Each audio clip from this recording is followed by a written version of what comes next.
Billing log. To navigate to this screen, just hover over billing and scroll down this first column till you reach billing log. That will bring you to this screen.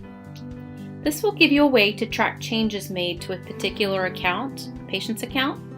I'm going to just adjust my date here so we have more to look at.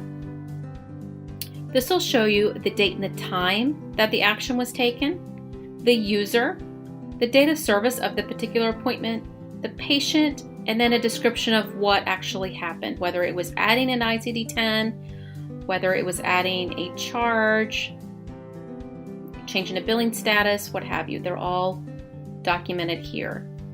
You can search this list by date or by patient name. So if you want to look at a particular patient, just enter the name there, click on search, and you would see just the changes that were made to that particular patient's account.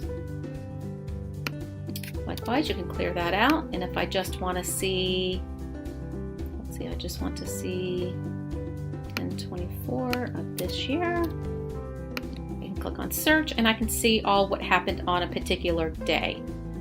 Now if I want to drill down deeper to one of these appointments, I can just click on the date of service and it will take me right into the billing details so I can look further. On the screen you can also look at patient payment, this patient payment tab. Just back up my date here again so we have something to look at. Click search and you can see the patient payments that were processed.